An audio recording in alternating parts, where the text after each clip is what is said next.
안녕하세요. 수능화학 강사 이혁재입니다. 온라인으로 우리 어머님들과 학생들을 찾아볼 수 있는 기회가 돼서 너무 좋고요. 짤막한 영상으로 많은 정보 얻어가셨으면 하는 마음에서 영상을 준비했습니다. 자, 이번 영상에서는 2022년도 수능 분석을 짤막하게 하고요. 그리고 혁쌤의 제자들의 수능 입시 결과, 입결과 학생관리 시스템 및 학원별 시간표 소개하는 OT 영상이 되겠습니다. 그래서 이렇게 일단 제 강사 소개부터 하자면 여기 보시면 알겠지만 현재 대구대 7138과 로고스 학원, 그다음에 이강 학원에서 강의를 2023년도에 진행할 예정이고요. 다원교육과 메가스터디 러셀과 명인에 있었고, 좀 특이사항으로는 2019년부터 22년까지 송파구 화학 최다 수강생 강사라는 이력을 갖고 있고요. 그다음에 2021년에 비해서 작년도, 올해죠. 2022년도에 전체 고3 증가율이 나와 있네요. 자, 진행을 하죠. 중요한 건 지금부터니까. 다들 아시겠지만 화학이 표점이 제일 높을 거예요. 그래서 가장 어려운 시험이 있다고 보여지고요. 아직 확정되진 않았지만 거의 요 정도 선에서 될 것 같은데, 지금 물리를 제외하고는 1등급 컷이 거의 비슷하죠. 근데 화학이 좀 많이 어려웠다는 것을 정확하게 보여준 지표는 2등급과 3등급의 등급이 좀 많이 낮아요. 많이 어려웠다는 뜻이겠죠. 그래서 화학 자체가 이제 공부할 때 좀 힘들었고, 최근 개정 후에는 조금 쉽게 나오는 편이었는데, 올해 좀 반전이 일어났어요. 근데 중요한 건 어렵게 나오느냐 쉽게 나오느냐가 아니라 어떤 시험이 나오더라도 우리 잘 대비할 수 있는 그런 능력을 준비하는 게 중요하겠죠. 최근 올해죠. 작년하고 올해 수능하고 평가를 좀 비교를 해봤어요. 역시 작년 수능보다 좀 어려웠고요. 많이 어려웠죠. 2등급과 3등급 컷을 보시면 차이가 많이 나는 걸 여러분 보실 수 있을 거고요. 자, 올해 6월 모평과 9월 모평 비교해도 지금 6월 모평과 좀 비슷해 보이는데, 단순 수치로 판단하시면 안 됩니다. 6월 모평보다 우리 대수능 시험에서 우리 수험생들의 실력은 훨씬 좋거든요. 그런데 등급 컷이 비슷하게 나왔다는 뜻은 수능이 상당히 좀 어려웠다라는 걸 의미합니다.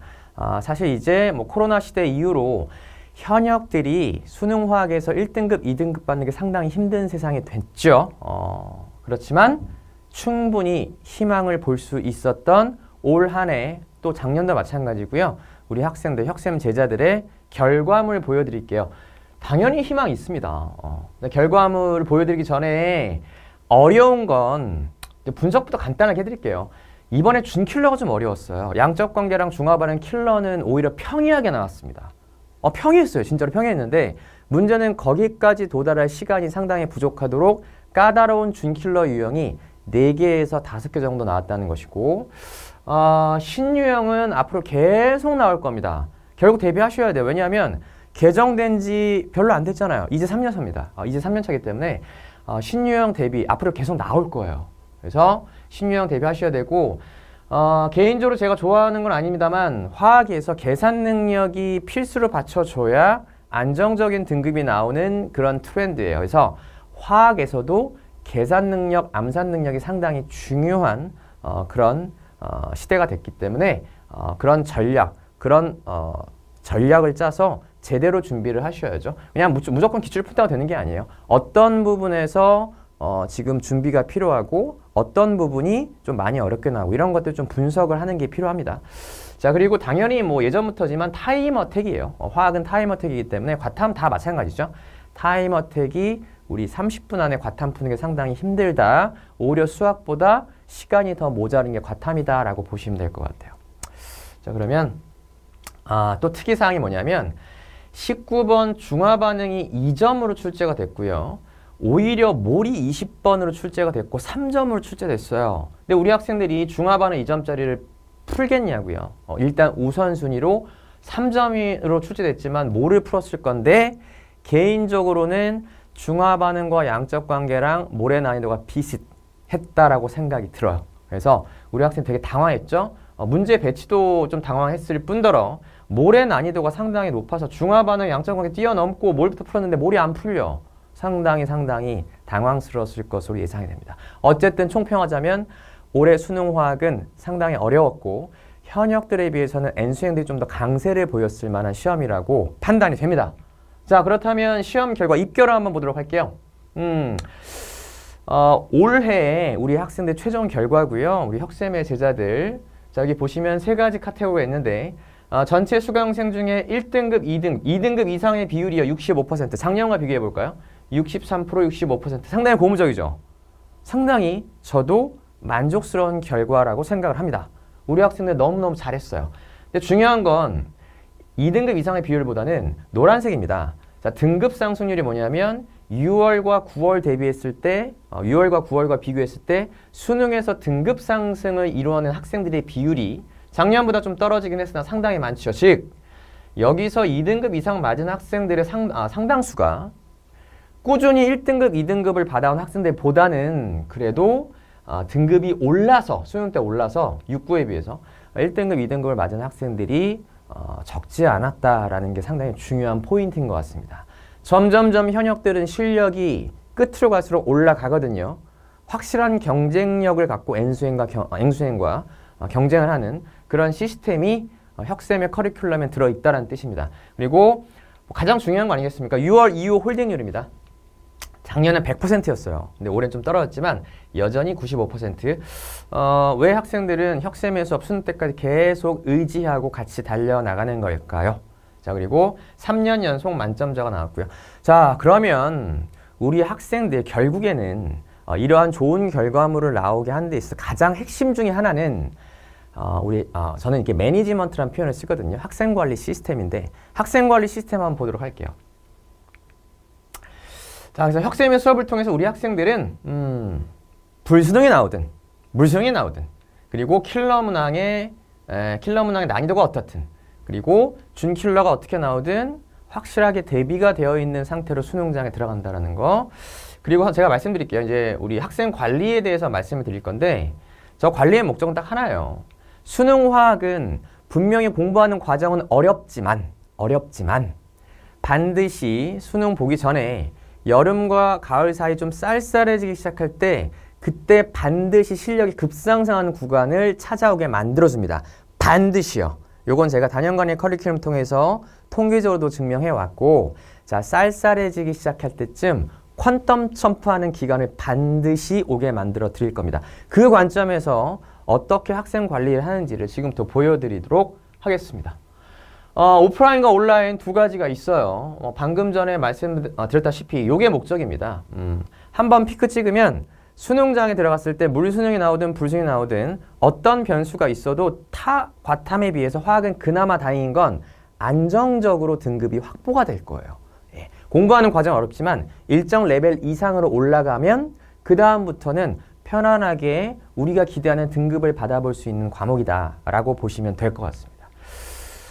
일단 첫 번째로 유튜브 채널이 상당히 활성화되어 있습니다. 복습 영상을 제공하는 것 외에 솔직히 3시간 반 내에 많은 문제를 다 해결하는 건 불가능해요.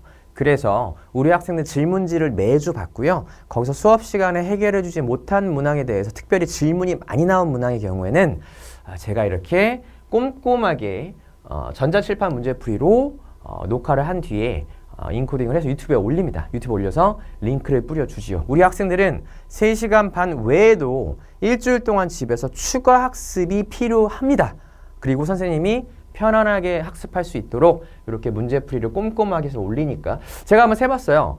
올 한 해 올린 문항수, 총 문항수가 300문항에서 350문항 정도 됐던 것 같아요. 상당히 많죠. 그래서 요 시스템이 있는데 어디다 올리냐면 카카오톡 오픈 카톡창으로 우리 반별로 1년 동안 내내 소통하는 창이 있는데 그냥 틱 올리는 게 아니에요.